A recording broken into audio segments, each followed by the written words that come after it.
প্রিয় শিক্ষার্থী, আমরা বেশ কয়েকদিন পরে আবার মিলিত হলাম।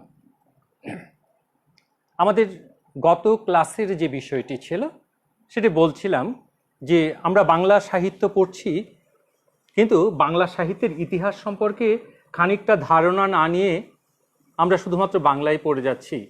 তার জন্য বলছিলাম যে একটু ইতিহাসটাকে দেখি, পিছন থেকে ইতিহাসটাকে দেখি এমনভাবে যেন আমাদের বর্তমান অবস্থা পর্যন্ত বাংলা সাহিত্য কিভাবে আসছে তার ক্রম ধারাবাহিকতা যেন আমরা সেখানে খুঁজে পাই। তাই তো কথা ছিল। সেই ধারাবাহিকতায় আমরা গত ক্লাসে যে বিষয়টি দেখেছিলাম এবং সেই ক্লাসের পর থেকে আমরা আজকের বিষয়টি আলোচনা করব। আমরা গত ক্লাসে দেখেছিলাম 650 থেকে 1200 পর্যন্ত, সেটিকে বলা হয় প্রাচীন যুগ। 1200 থেকে 1800 পর্যন্ত সেটিকে বলা হয়েছে মধ্যযুগ, এবং সেই 1800 পরে আমরা দেখি 1800 থেকে 1830 পর্যন্ত, 1830 পর্যন্ত আমরা যে বিষয়টি দেখি সেটি হচ্ছে অন্ধকার যুগ। কেন অন্ধকার যুগ? সেই সময়টিতে বাংলা সাহিত্য খুব বেশি বিস্তৃতি লাভ করেনি, যতটুকু করেছে সেটি একেবারেই যৎ সামান্য। তাহলে আজকে তারপর থেকে আমরা সামনের দিকে অগ্রসর হব।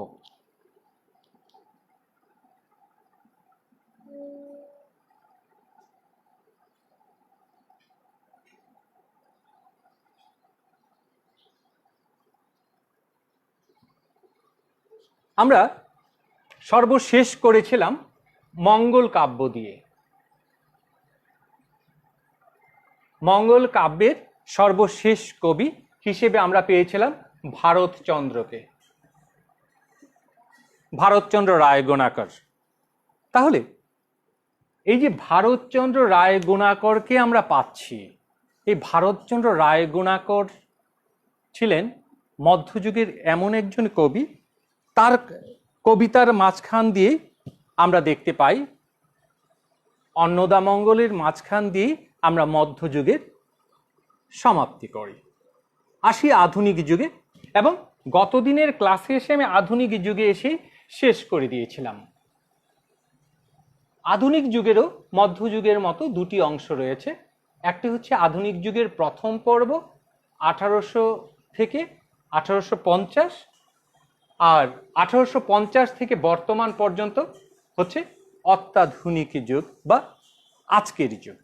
কিন্তু তার মধ্যে আরো অনেক ব্যতিক্রম দেখা গিয়েছে, ছন্দের পরিবর্তন ঘটেছে এবং অবয়বের, কবিতার যে অবয়ব সেটিরও পরিবর্তন ঘটেছে।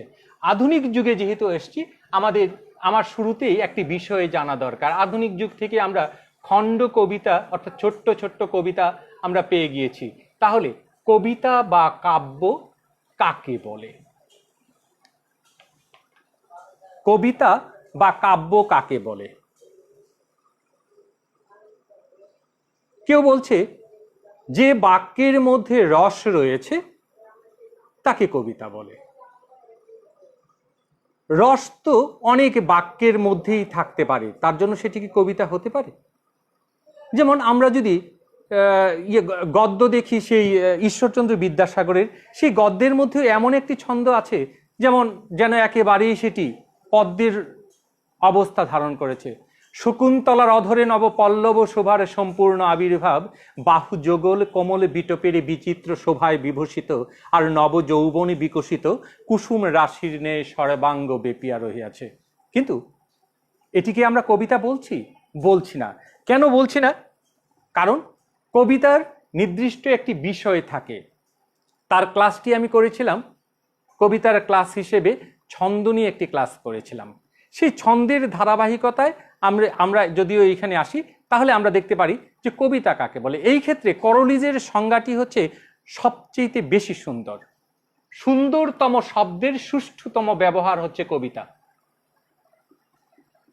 সুন্দরতম শব্দের সুষ্ঠুতম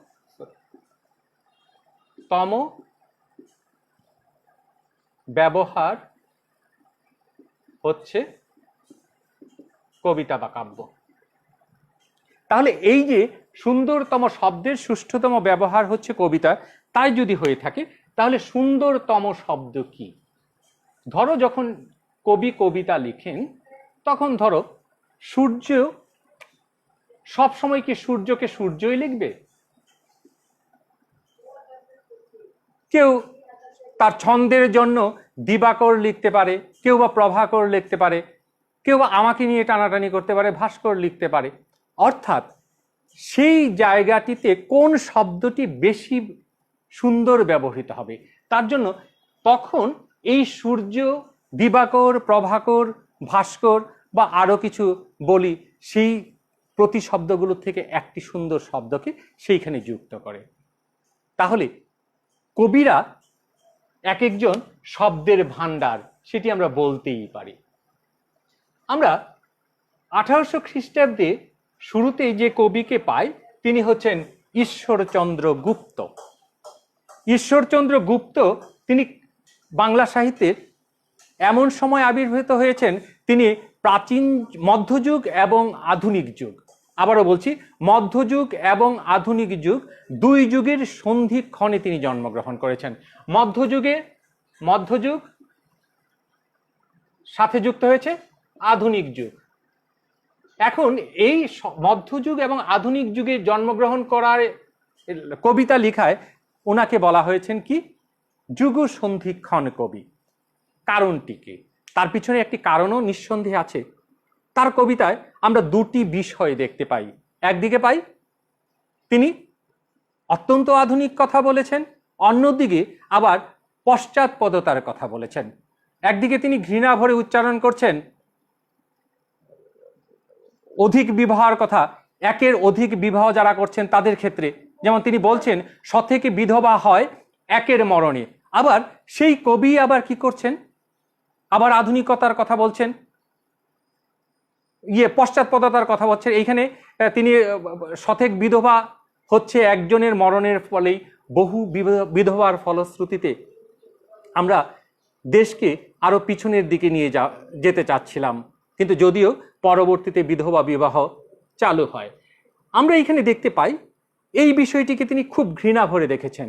আবার তিনি নারী শিক্ষাকে খুব ঘৃণা ভরে দেখেছেন। তিনি কি বলেছেন,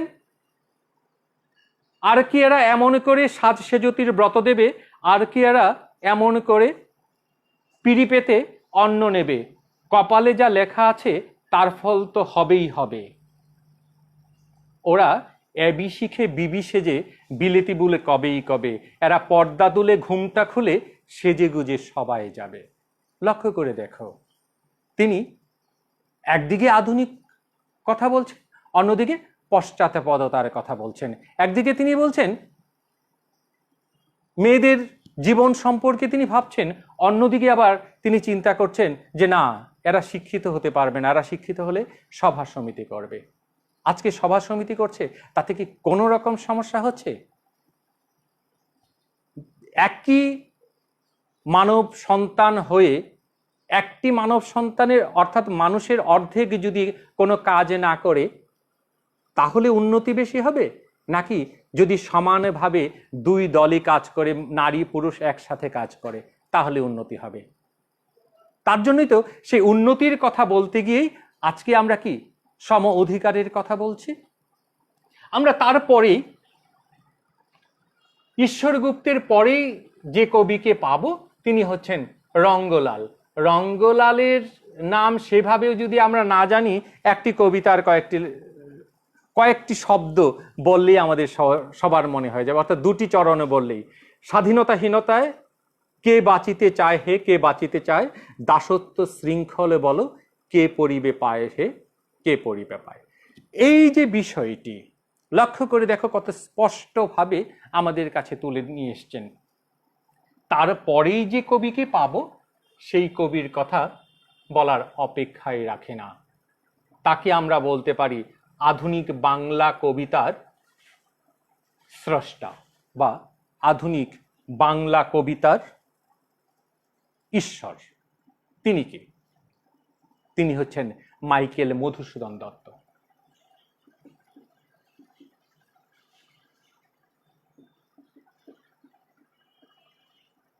মাইকেল মধুসূদন দত্ত। মাইকেল মধুসূদন দত্ত জমিদার পরিবারে জন্মগ্রহণ করেছেন।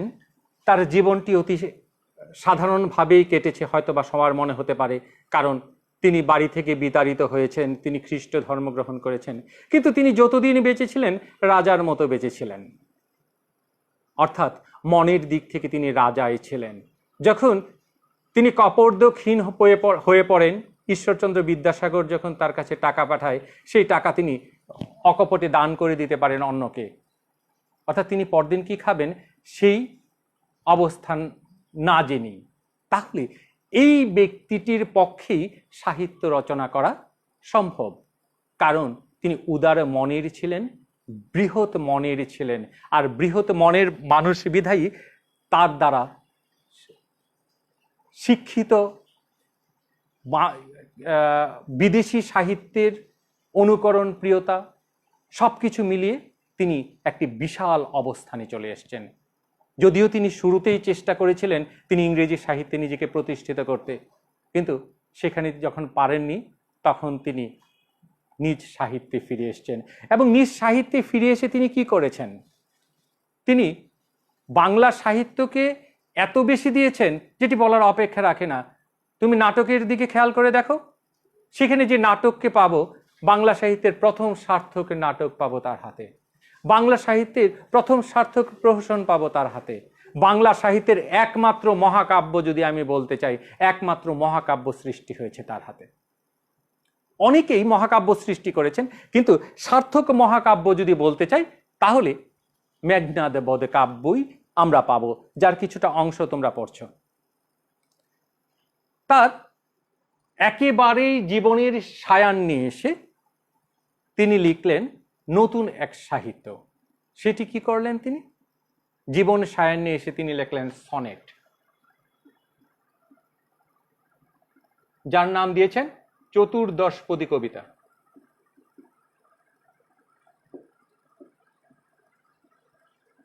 সনেটের নাম দিয়েছেন চতুর্দশপদী কবিতা।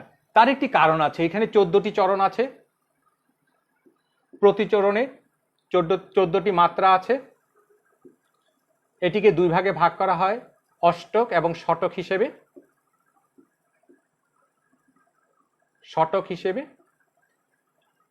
প্রথম 8 চরণকে অষ্টক বলা হচ্ছে, শেষের 6 চরণকে শতক বলা হচ্ছে। 8 চরণে ভাবের প্রকাশ থাকবে এবং 6 চরণে ভাবের পরিণতি হবে। আমরা আসল জায়গাটিকেই বাদ দিয়ে গিয়েছি মাইকেল মধুসূদন দত্তের ক্ষেত্রে। সেটিকে তিনি সর্বপ্রথম বাংলা সাহিত্যের 14 মাত্রাকে সমন্বিত রেখে তিনি ছন্দের মধ্যে একটি ভেরিয়েশন সৃষ্টি করেছেন। তিনি মিত্রাক্ষরটিকে অমিত্রাক্ষর করে দিয়েছেন। মিত্রাক্ষর এবং অমিত্রাক্ষর এই দুটি বিষয় আমরা একটু দেখি আমরা পরবর্তী আলোচনায় আসছি।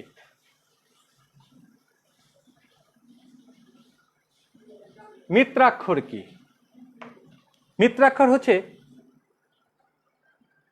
মহাভারতের কথা অমৃত সমান, কাশিরাম দাস ভনে শুনে পুণ্য বান।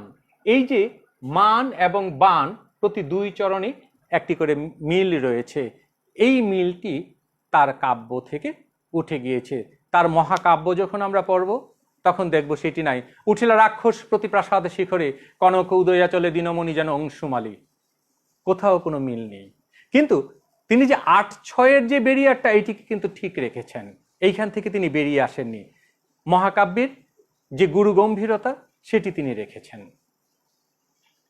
এবং বাংলা সাহিত্যের প্রথম এই ছন্দের মধ্যে তিনি কি করেছেন, ব্যতিক্রম অবস্থা এনেই বাংলা সাহিত্যে নতুন কিছু দিতে পেরেছেন। তারপরে আসি, তিনি যখন সনেট লিখেছেন, সনেটের ক্ষেত্রেও তিনি কি করেছেন, ছন্দের ক্ষেত্রে তিনি কখনো পেত্রার্ককে অনুসরণ করেছেন, কখনো শেক্সপিয়ারকে অনুসরণ করেছেন। তিনি দান্তে, হুগো, টেরিসাস মোটামুটি সবাইকেই অনুসরণ করেছেন।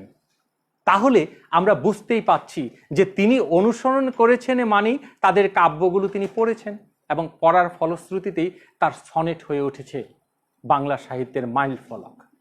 অনেকেই সনেট লিখেছেন বাংলা সাহিত্যে, কিন্তু সার্থক হয়েছে একেবারেই সার্থক সনেট যদি বলা যায় সেটি মাইকেল মধুসূদন দত্তের সনেট। আমরা মাইকেল মধুসূদন দত্তের সনেট বলতেই যে কবিতাটিকে আমাদের চোখের সামনে সবার আগে আসে সেটি হচ্ছে বঙ্গভাষা। এই কবিতাটির প্রথম নাম ছিল মাতৃভাষা। এটি ইন্টারমিডিয়েট এক সময় পাঠ্য ছিল। কবিতাটি একটু দেখি কেমন কবিতাটি। কবিতাটির প্রথম 8টি চরণ এরকম: হে বঙ্গ ভাণ্ডারে তব বিবিধ রতন, তা সবে অবদামি অবহেলা করি, পরধনে লোভে মত্ত করিনু ভ্রমণ পরদেশে, ভিক্ষাবৃত্তি কুক্ষণে আচরি, কাটাইনু বহুদিন সুখ পরিহরি, অনিদ্রা অনাহারে সপিকায় মন, মজিনু বিফল তপে অবরেণ্যে বড়ি, কেলিনু শৈবাল ভুলি কমলে কানন। স্বপ্নে তব কুললক্ষ্মী কয়ে দিলা পরে, ওরে বাছা মাতৃকোষে রতনের রাজি, এ ভিখেরি দশা কেন তোরি আজি? যারে ফিরে অজ্ঞানে তুই, যারে ফিরে ঘরে, পালিলাম আজ্ঞা সুখে পাইলাম কালে, মাতৃভাষা রূপক্ষণি পুণ্যমণি জালে। লক্ষ্য করে দেখো, এই সনেটটির মধ্যে প্রথম 8 চরণে তার মনের যত কষ্ট ছিল সবটারই ব্যাখ্যা হয়েছে। তিনি নিজের ভাষা রেখে অন্যের ভাষার প্রতি গিয়েছিলেন, সেখানে গিয়ে সেই ভাষা থেকে তিনি সার্থকতা না পেয়ে তিনি নিজের ভাষায় ফিরে আসেন এবং নিজের ভাষায় এসে সাহিত্য রচনা শুরু করেন এবং সার্থক হন। তাহলে এই যে আমরা ধারাবাহিকভাবে দেখলাম সনেটের মধ্যে আমরা মিলটা একটু দেখি। এই কবিতায় যে মিলটা রয়েছে কেমন, কবি কিরকম মিল দিয়েছেন?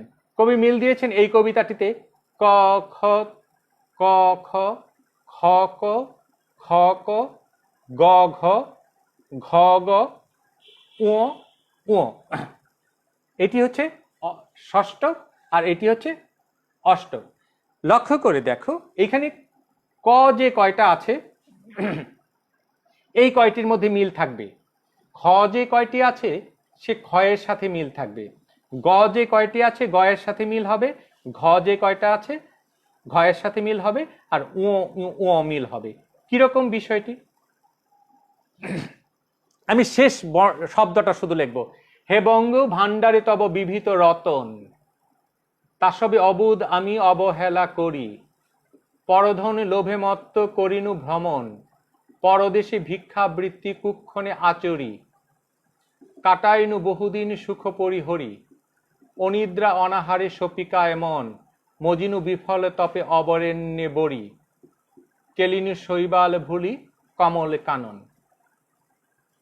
লক্ষ্য করে দেখো, রতন, ভ্রমণ, মন, কানন মিলে গিয়েছে, করি, চরি, হরি, বড়ি মিলে গিয়েছে। স্বপ্নে তব কুললক্ষ্মী কয়ে দিলা পরে, ওরে বাছা মাতৃকোষে রতনের রাজি, এ ভিখিরি দশা কেন তোরি আজি, যারে ফিরে অজ্ঞানে তুই যারে ফিরে ঘরে। এই যে পরের সাথে ঘরের মিল, আজির সাথে রাজির মিল। পালিলাম আজ্ঞা সুখে পাইলাম কালে, মাতৃভাষার রূপক্ষণি পুণ্যমণি জালে। এই লক্ষ্য করে দেখো, প্রথম চরণ 1 3 1 2 3 4 5 6 8 মিল আছে, 2 4 5 7 মিল আছে। পরে শতকে এসে 8 9 9 আর 12 মিল আছে, 10 11 মিল আছে, আবার 13 14 মিল আছে। অন্তমিলটি তিনি এভাবে দেখিয়েছেন। এখন এই যে অন্তমিলটি তিনি দিলেন, এখানে শুধুমাত্র তিনি কি পেত্রার্ককে ব্যবহার করেছেন? না, তিনি সেখানে নিজেকেও সেখানে নতুনভাবে ঢেলে সাজিয়েছেন।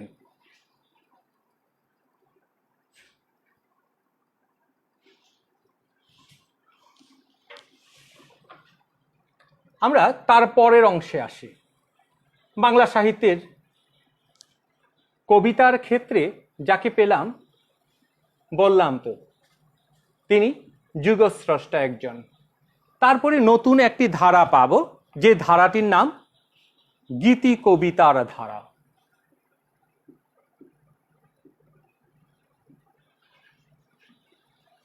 গীতি কবিতার ধারার শুরুতেই আমরা পাবো কাকে? বিহারীলালকে।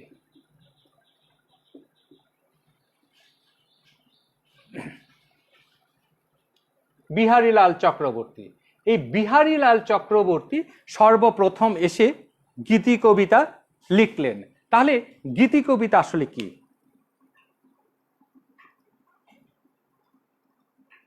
গীতি কবিতার মাঝখানে কবি আসলে কি করেন? হৃদয়ের বিশেষ কোনো অনুভূতিকে সঙ্গীত মাধুর্য সহকারে রূপায়িত করে তোলেন। অর্থাৎ কবিতা যেন তখন শুধু কবিতা থাকে না, সঙ্গীত হয়ে ওঠে। সেটি কেমন?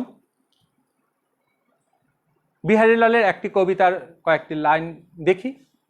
সর্বদা হু হু করে মন, বিশ্ব যেন মরুর মতন, চারিদিকে ঝালাপালা, উফ কি জ্বলন্ত জ্বালা, অগ্নিকুণ্ডে পতঙ্গ পতন।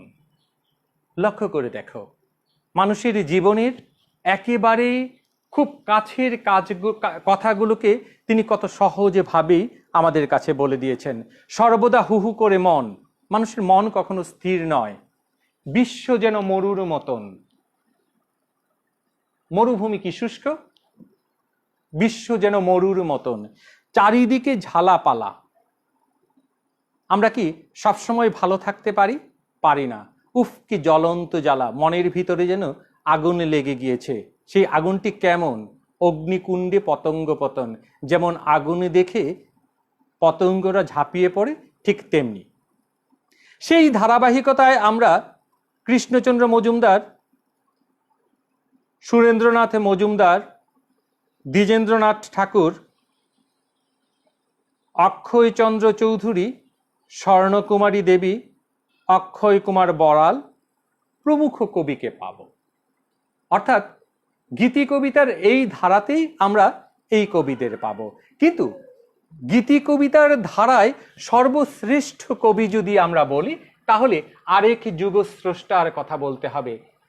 অনেকেই বলে এই যুগস্রষ্টা, আকাশটি এখন অনেকটাই মেঘে ঢাকা পড়েছে, কিন্তু আমি বলবো, আমি না, অনেকেই বলবে যে না, রবীন্দ্রনাথের আকাশ কখনোই মেঘে ঢাকা পড়বে না। বাংলা সাহিত্য যতদিন থাকবে তার ধারাটি মানুষ বহন করে চলবে।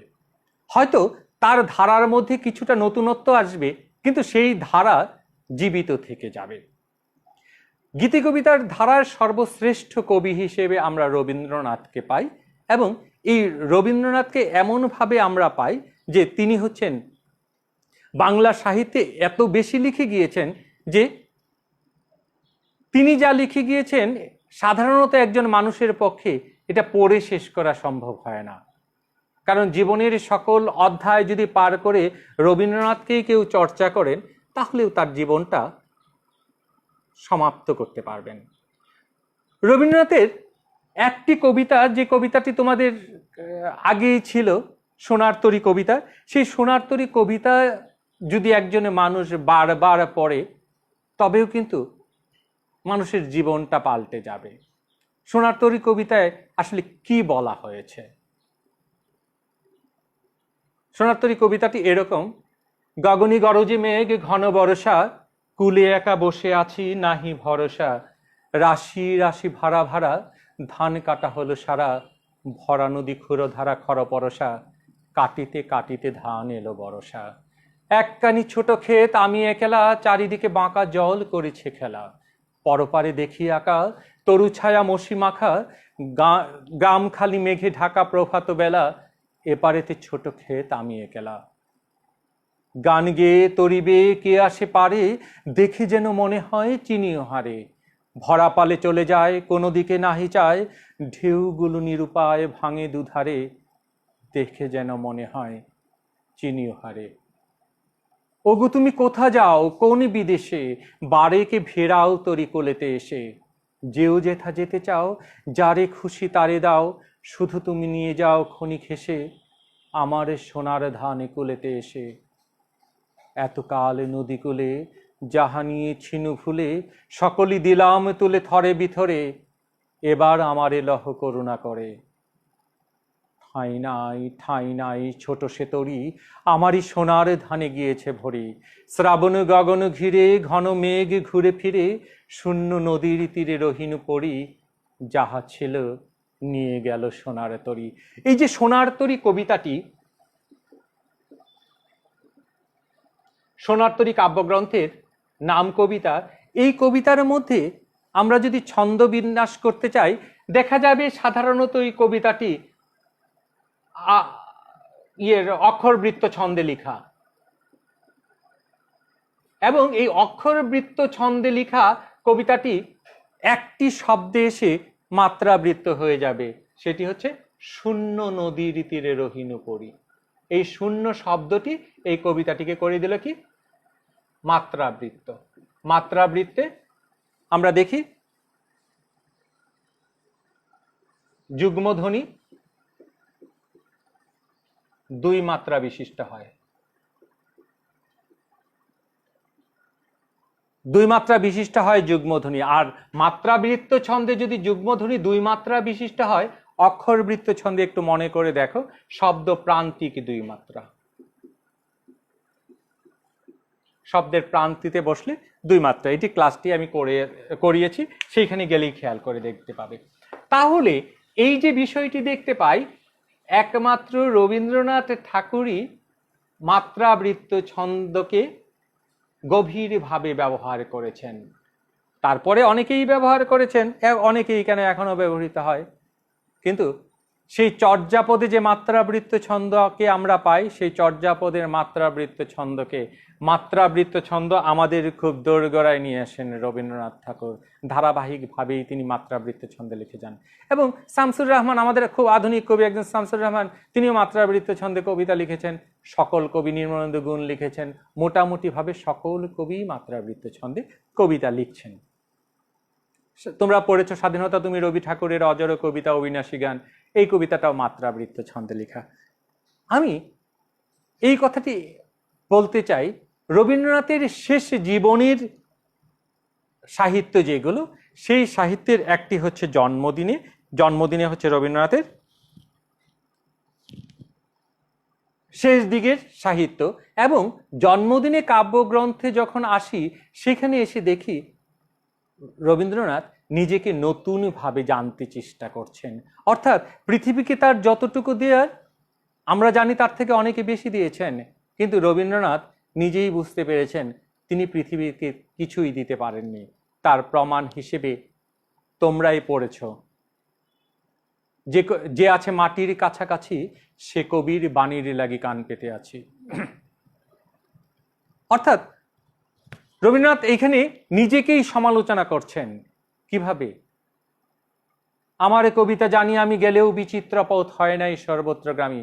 তার জন্য তিনি অপেক্ষায় আছেন। কৃষকের জীবনে শরিকি যেজন, কর্মীয় কথায় শত আত্মীয়তা করেছে অর্জন।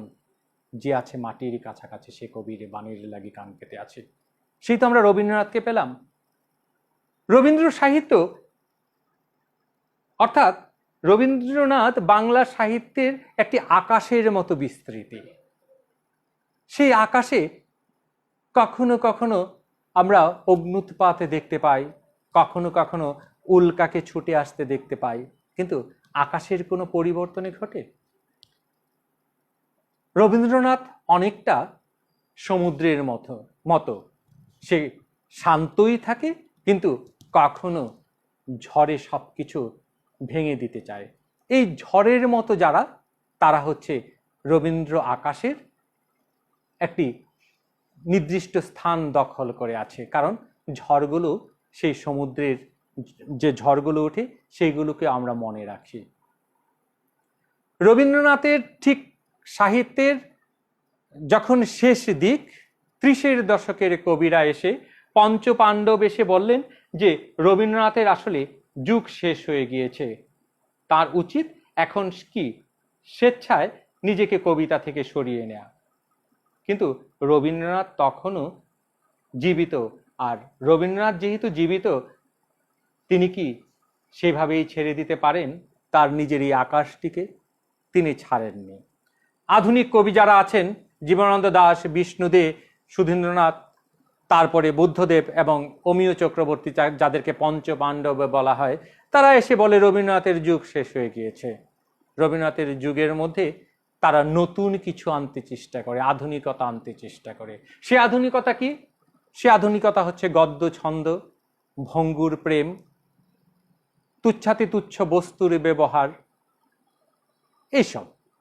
তাহলে রবীন্দ্রনাথ যখন জানতে পেরেছেন যে আধুনিকতার, আধুনিক কবিরা যারা এসছে তারা এই বৈশিষ্ট্যগুলো নিয়ে এসছেন তাদের কবিতায়, ঠিক রবীন্দ্রনাথ তখন কবিতার কিছুদিন পরে একটি বই লিখেন যার নাম পুনশ্চ। এবং এই পুনশ্চ কাব্যগ্রন্থ থেকেই রবীন্দ্রনাথকে আমরা ভিন্নভাবে দেখি। এই রবীন্দ্রনাথকে দেখি তখন প্রতিটি বৈশিষ্ট্য, আধুনিকতার প্রতিটি বৈশিষ্ট্য সেখানে স্থান করে নিতে। একটি মাত্র কবিতা পড়লেই হয়, তার নাম হচ্ছে বাঁশি। বাঁশি কবিতার শুরুটি এরকম,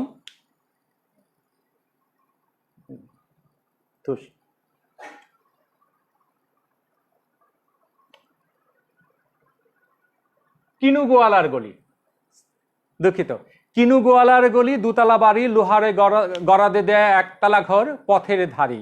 কোনো ছন্দ নাই কিন্তু। ভঙ্গুর প্রেম, সেখানে যদি আমরা দেখি, ঘরেতে এলো না সে তো, মনে তার নিত্য আসা যাওয়া, পরনে ঢাকায় শাড়ি, কপালে সিঁদুর। ভঙ্গুর প্রেম, যাকে বিয়ে করার কথা ছিল সেখান থেকে সে পালিয়ে এসেছে। আবার তুচ্ছাতি তুচ্ছ বস্তুর ব্যবহার যদি দেখি, এই কবিতার মধ্যে আছে, গলিটার কোণে কোণে জমে ওঠে পচে ওঠে, কাটালের ভূতি ও আটি, মরা বেড়ালের ছানা, ছাইপাশ আরো কত কি যে। সেই ধারাবাহিকতায় আমরা যদি রবীন্দ্রনাথের একটি উপন্যাসে যাই, সেই উপন্যাসটির নাম শেষের কবিতা। শেষের কবিতার মধ্যে কবিতাগুলো যদি দেখি বা সাহিত্যটা দেখি, মনে হবে যেন গীতি কবিতার ছন্দে লেখা। শুরুটাই এরকম যেন হৃদয়ের মধ্যে আঘাত করে। অমিত রায় ব্যারিস্টার ইংরেজি ছাদে রায় পদবী রে রূপান্তর যখন ধারণ করে, তখন তার স্ত্রী গেল মুছে। অমিত এমন একটি বানালো যা তার বন্ধু এবং বন্ধুনীদের মুখে দাঁড়িয়ে গেল অমিত রায়। এই যে ধারাবাহিকতা, এই ধারাবাহিকতা যদি তুমি পড়তে থাকো, হয়তো অনেক জায়গায় বুঝবে না, কিন্তু তুমি একেবারে শেষ লাইন পর্যন্ত গিয়ে পৌঁছতে পারবে। শেষ কবিতায় এসে তিনি কি বলছেন? কালের যাত্রার ধ্বনি শুনিতে কি পাও, তারি রথ নিত্যই উধাও, জাগায়েছে অন্তরিক্ষে হৃদয় স্পন্দন, চক্রে পৃষ্ঠে আধারের বক্ষ ফাটা তারারে ক্রন্দন। ওগো বন্ধু, সেই ধাবমান কাল, জড়ায়ে ধরিল মোরে ফেলি তার জাল, তুলে নিল দ্রুত রথে, দুঃসাহসী ভ্রমণের পথে, তোমা হতে বহু দূরে, মনে হয় অজস্র মৃত্যুরে, পার হয়ে আসিলাম আজি নব প্রভাতের শিখর চূড়ায়, রথের চঞ্চলে বেগ হাওয়ায় উড়ায়, আমার পুরনো নাম ফিরিবার পথে নাহি, দূর হতে যদি দেখো চাহি, পারিবে না চিনিতে আমায়, হে বন্ধু বিদায়। আপাতত রবীন্দ্রনাথ থেকে একটু বিদায় নেই। রবীন্দ্র আকাশে যদি কেউ সবচেয়ে বেশি আঘাত করে থাকে, প্রভাব বিস্তার করে থাকেন, তিনি আমাদের জাতীয় কবি, বাংলা সাহিত্যের বিদ্রোহী কবি কাজী নজরুল ইসলাম। তিনিও গীতি কবিতার ধারাটিকেই সামনের দিকে এগিয়ে নিয়ে গিয়েছেন। তিনি যখন বলতে থাকেন, জোছনার সাথে চন্দন দিয়া মাখাবো তোমার গায়ে, রামধনু হতে লাল রং ছানি আলতা পরাবো পায়, আমারে গানের সাত সুর দিয়া তোমারই বাসরে রচিব প্রিয়া, তোমারে ঘিরিয়া গাহিবে আমার কবিতার বুলবুল। তখন আর বলার অপেক্ষায় রাখে না যে তিনি গীতি কবিতাটাকেই সামনের দিকে অগ্রসর করে নিয়েছেন, কিন্তু তিনি আঘাত হেনেছেন সেখানে বিদ্রোহী সত্তাটাকে নিয়ে এসে।